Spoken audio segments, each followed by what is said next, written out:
I just streamed Love Game by Lady Gaga on full volume to get myself hyped up to film this video because I am nervous. No, I will not be reading the Communist Manifesto.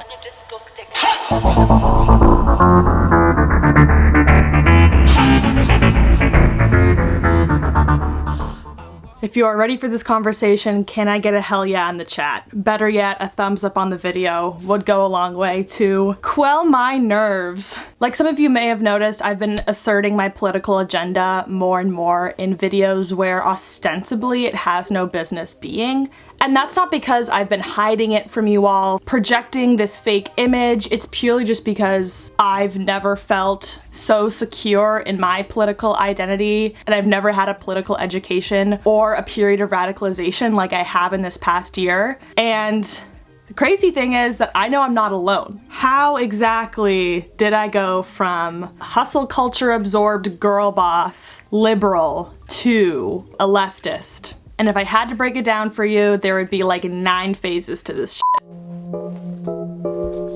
Alrighty, I very much feel like if we're gonna talk about how I got here, we need to talk about where I started. And believe it or not, I wouldn't say I was ever like truly apolitical. Maybe when I was like a baby, but pretty much as soon as I had a functioning brain, you know, I definitely cared about issues, right? Like I cared about bodily autonomy and being pro-choice, and I cared about LGBTQ rights. I would say I was like staunchly a liberal, and that makes sense because I grew up in this neoliberal haven known as the Bay Area, like Silicon Valley itself. When you think about it, you have a lot of people that care about social issues and social justice and care about immigration rights and the environment, but on the other hand, a lot of those people are the CEOs and founders of tech companies that pay like $0 in taxes when they should be paying billions. Like a Mark Benioff type of character really cares about solving the homelessness crisis and moving our society progressively forward for human rights, but on the other hand, is not willing to give up any capital to do so. I pretty much just adopted the predominant political views of everybody around me. I am not proud of that, but I do think that's very common for kids growing up, is just to sort of by osmosis take in the political views of their family, their parents, their friends, those around them, in large part because our political education is really incomplete. And that to me is like phase 0 where this really started and where I could have been radicalized but wasn't, and that was through my education. Like I've had the benefit of many years of really highly rated educational institutions. I went to public school K through 12, then I went to USC. Like by all means I should have gotten like a very complete education, but that's not exactly what happened. Like when I think about my education, and let me know if any of you resonate with this, I was very much taught history as a set of events and dates. There was not really much critical thinking, not much ethical analysis, not much thought into how history plays itself over and over again in the modern context. Like for example, I learned about imperialism and colonialism, but I learned about it as something that happened in like the 18th, 19th, 20th centuries. I learned about it as like imperialism is what the English and the Dutch powers did to so much of Africa and Asia and the global south in general back then.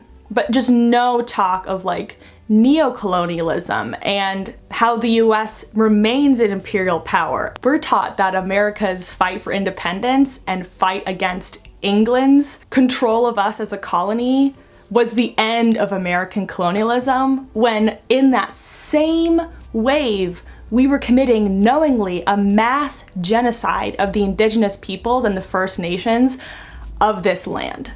Like, how is the mission system in California not colonialism? Like, I think that it was just incomplete in that perspective. Like, another example, I could talk about this literally all day, is like in my econ class in high school, I very much learned about economics as where demand and supply meet equates to profit. That was 3 minutes of the lesson and we moved on very quickly. There was no discussion of like, well, why does profit have to exist? What are the ethics of profit? Whose livelihoods are at stake here? What would a different economic system look like? It was just like here's what we're learning about economics. The only option is capitalism. Like, I never had the benefit of learning about socialism, any of these other systems, because there's so much anti-communist rhetoric in this country stemming from the Cold War and even before that. I wonder why it's so important for the US to want us to believe that capitalism is the best system. And this isn't just an American problem. Like, we look globally, it's not like America's the only capitalist country.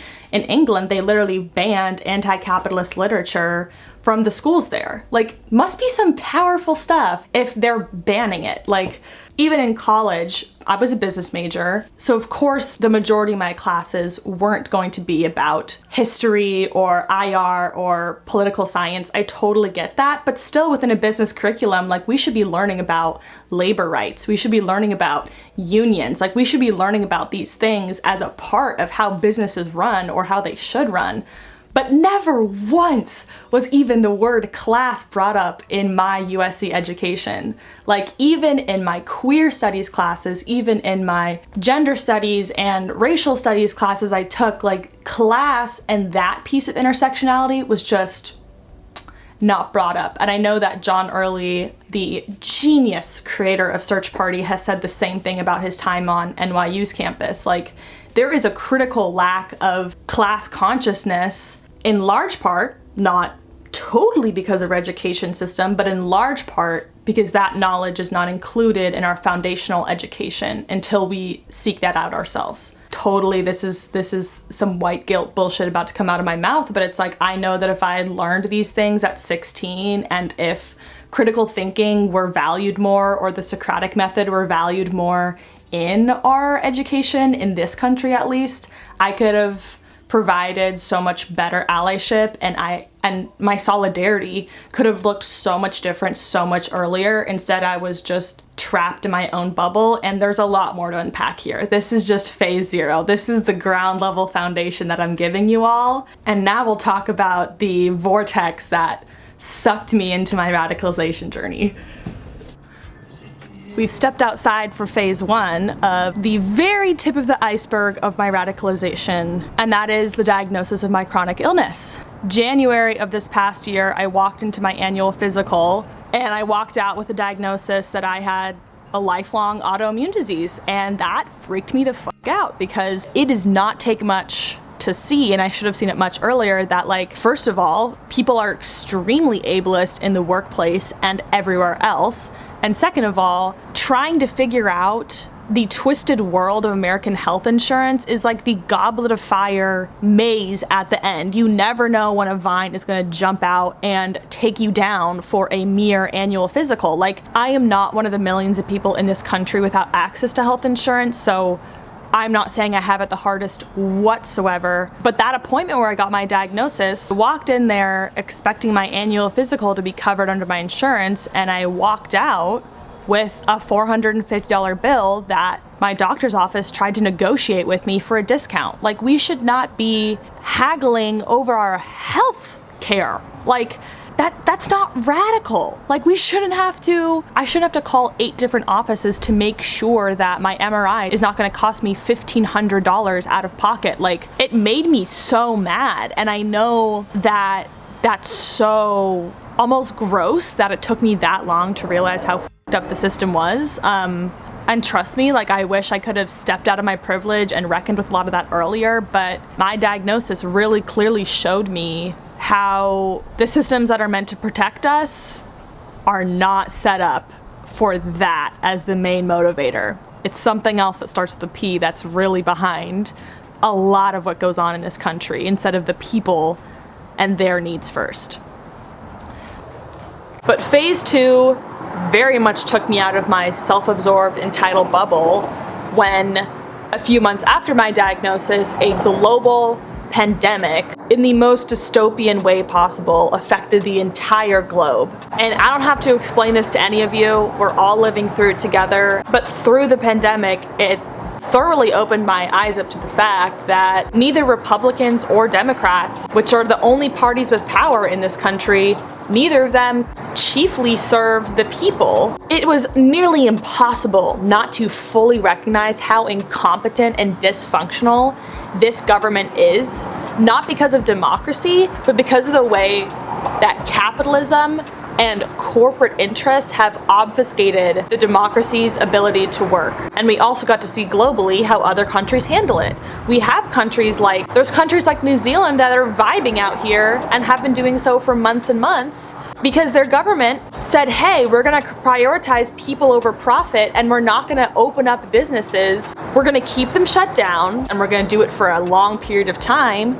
But it's because we care about people's lives more than the GDP or economic growth. Like, that shouldn't be radical. Like, that should not be radical. You should not care about the wealth of companies and billionaires over hundreds of thousands of American lives, and then I don't even know what the tally's up to at this point on a global scale. It's in the millions. Like,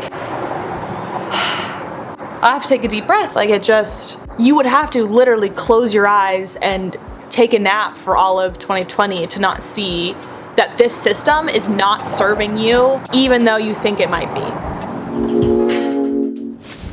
Even after waking up to the horrors of privatized healthcare and the global pandemic, like, I don't think I truly recognized capitalism as the root cause there until we had an eruption of protests in this country in a way that I've never seen before in my lifetime.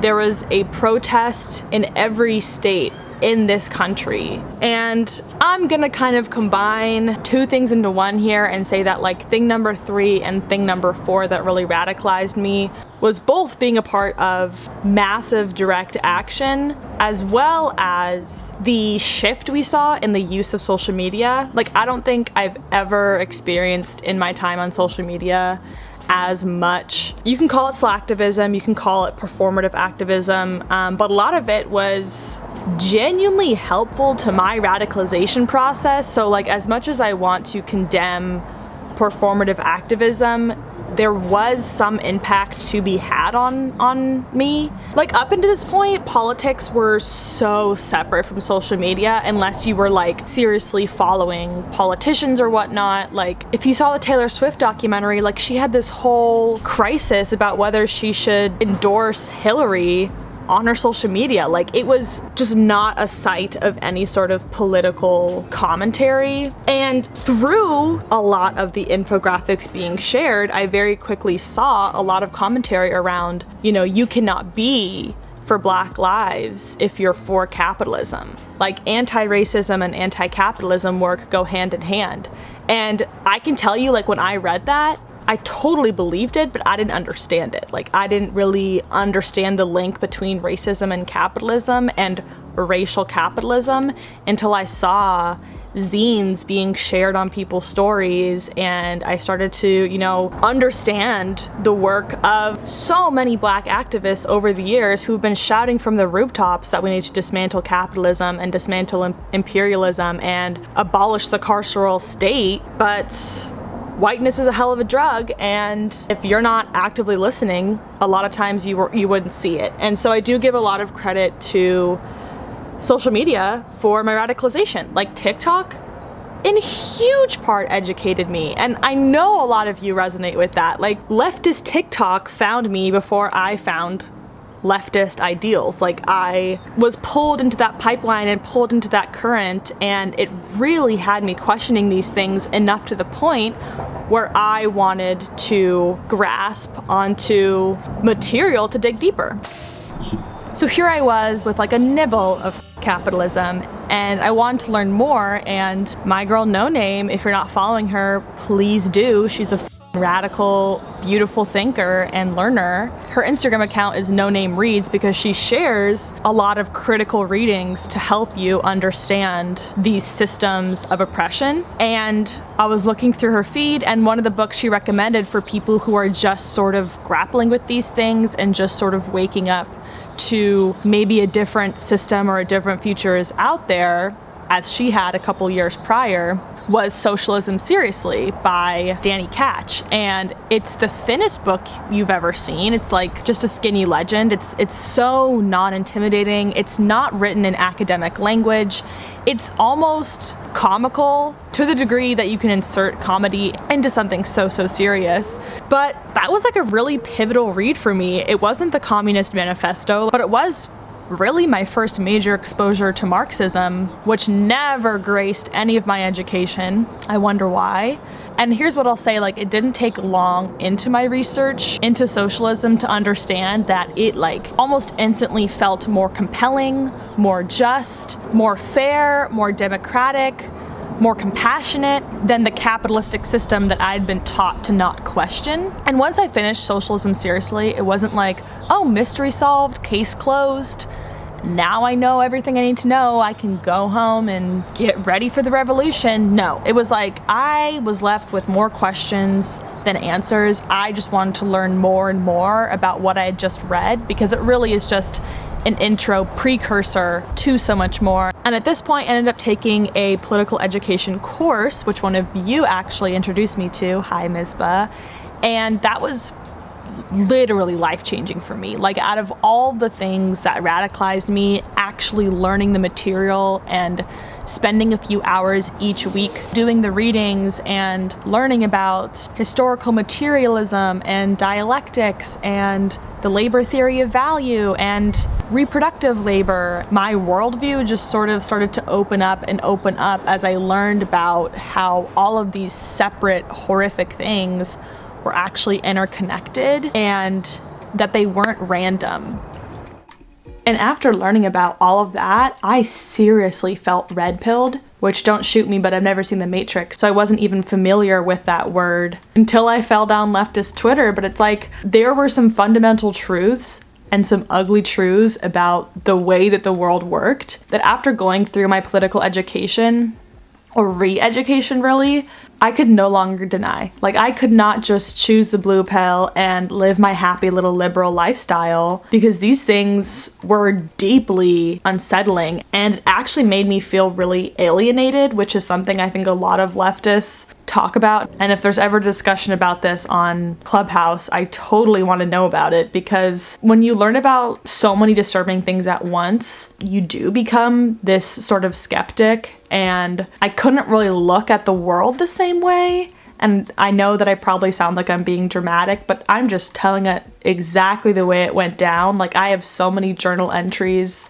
about how disoriented I felt and how much I no longer connected with my work or my future plans, my identity, my outlook, my self-consciousness. Like, everything was just flipped upside down. And that's, I think, what being red-pilled really means. Like, there's this like deep distrust that you start to feel when you realize that things are not set up the way that you might have thought they were.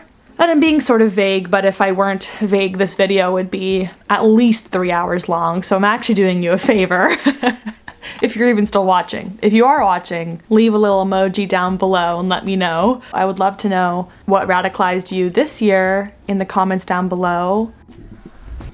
And so there I was sitting with like truly life-changing knowledge that the world is so much more f***ed up than I even knew in my little bubble. And I think it's for that reason that a lot of people turn to nihilism. It's like, the world's super f***ed up, it's been like this for hundreds of years, the people in power will stay in power, and there's just no point trying to fight it. I empathize with that because there's a lot of times where things are just too much, and it's a lot easier to just come to the conclusion that we're all dust in the end anyway and that nothing you do on this planet matters. But I'm not a total cynic, and I remain an optimist. There is a better future possible, and there are next systems that can be better than the system we're in right now. So for me, once I was radicalized, I knew that I had to do something about it, and I couldn't just carry on status quo, business as usual, and that's kind of where praxis comes in. So it's important to read the theory, but like obviously the praxis matters, and I do kind of constantly just feel like I'm not doing enough, and that only doing this work on nights and weekends when I can is not going to actually make change. But I just know that I have so much privilege, and if I just sit here and continue and endorse capitalism because it benefits me in some way, like it's just, I would not be the ally that I could be. So that's really the phase in now. I don't have it all figured out. I don't really know what I want my action to look like, or if I'll ever feel remotely settled in my organizing work. Not that I'm an organizer, but like, I think you get what I'm saying. There is no way to wrap up this video because I have just talked and talked and talked, and I also feel like I've said nothing really.